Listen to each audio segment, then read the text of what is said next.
je vous présenterai 10 pages de BD. Ce sera noir-blanc, avec parfois de la couleur, enfin, ça dépendra des pages. Et puis, les techniques mixtes, ce sera technique mixte. Il y aura du dessin, de la photo, peinture, Photoshop. Et je m'inspire principalement de la pop culture asiatique, comme les dramas, mangas, musique.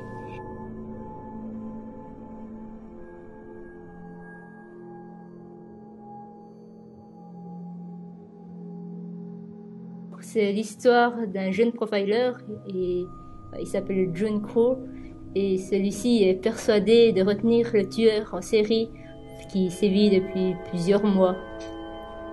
Et il garde cet homme en garde à vue. Et celui-ci s'appelle Cain Redmoon, mais Cain Redmoon est innocent.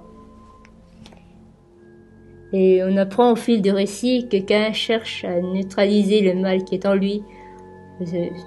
Son mal, en fait, il s'appelle Seth, et c'est son alter ego. Et il est né de ses frustrations et de ses humiliations.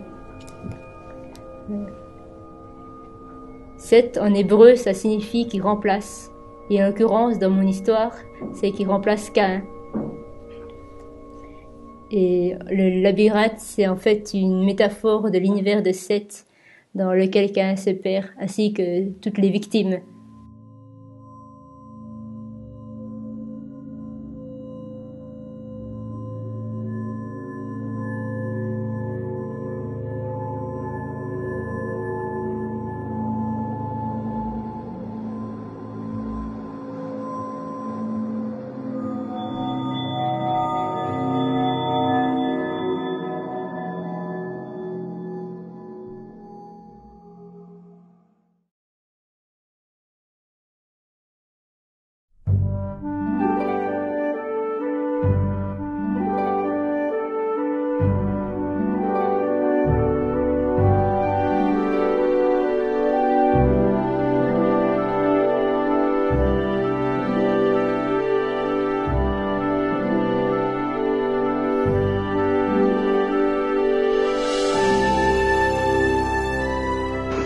Mon projet, ce serait de faire un artbook pour présenter ce qu'est la mode Lolita.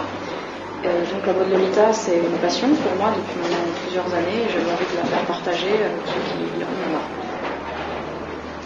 Alors c'est une mode qui vient du Japon, mais qui a des inspirations un peu de partout, comme par exemple de la mode rococo française ou du style victorien, et c'est mélangé avec des éléments plus modernes, la pop culture japonaise moderne, pour créer un style totalement nouveau. C'est une mode vestimentaire, c'est pas du tout un costume, un jeu de rôle, c'est vraiment une mode qu'on peut porter tous les jours. Au Japon, il y a des boutiques, qui vendent des habits.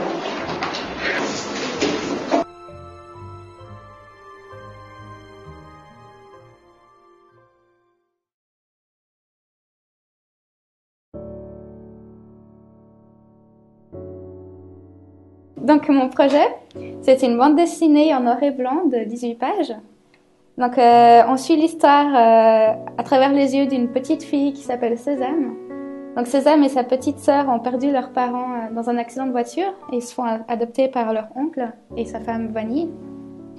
Et en fait, à travers les yeux de Sésame, on suit Vanille en fait. Donc le personnage principal c'est Vanille, la mère adoptive, qui a complètement perdu sa joie de vivre, son identité d'être humain, parce que à cause de la culpabilité de ne pas pouvoir avoir d'enfant en fait. Donc à travers au contact de Sésame, elle va commencer à peu s'ouvrir à la petite et à réaliser que c'est pas de sa faute. Si elle peut pas avoir d'enfant, ben tant pis. Si son mari il est pas content, il peut très bien trouver une autre solution, j'en sais rien, mais elle va découvrir qu'elle peut très bien continuer à vivre heureuse, qu'elle a le droit d'être heureuse et épanouie, et elle va s'affranchir de son mari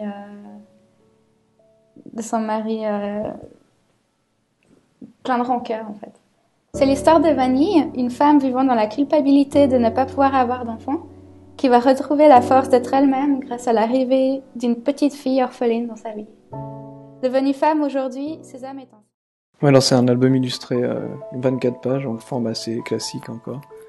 Et technique traditionnelle, parce que j'en avais marre des années d'avant, j'utilisais tellement l'ordinateur que j'avais envie de pouvoir toucher les choses, quoi. C'est sentir c'est important ça. Surtout pour Jean, le projet, c'est là-dedans que ça réside, puisque c'est pas super réaliste, et c'est vraiment tout dans la sensibilité un peu. Alors, au niveau du projet lui-même, l'histoire, ça commence comme ça, c'est la transmission. Enfin, il faudrait que je le raconte comme ça, en quelques mots. Ça commence avec la transmission d'un vieillard à un enfant de plans qu'il a conçus pour construire une machine qui serait censée révéler ce qu'est la vérité absolue, voir la vérité absolue, quelque chose que totalement révolu. Et lui, c'est le vieil homme, il représente la sagesse, si on veut bien.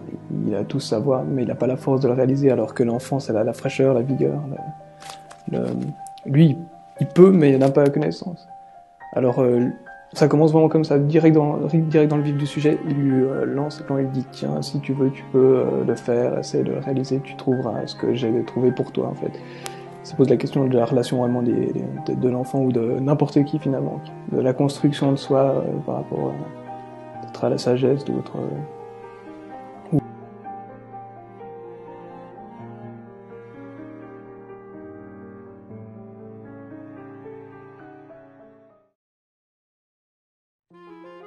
Alors moi, je vais faire une BD de 10 pages en noir et blanc sur Dr. Jekyll et Mr. Hyde de Robert Louis Stevenson. Et l'histoire, en fait, c'est surtout l'histoire de Utterson, qui est avocat dans le livre et là qui devient un flic. Et un flic alcoolique, et il essaye d'enquêter sur les meurtres de Hyde tout en essayant de combattre son démon qui est l'alcool. Et ouais, en fait, l'enquête, elle va le mettre face à lui-même. Il va devoir choisir entre le bien et le mal, un peu comme Hyde. Et le Dr. Jekyll, c'est un homme rangé, et il est clean, et lui, il est médecin, et il veut soigner Utterson de son alcoolisme. Et en même temps,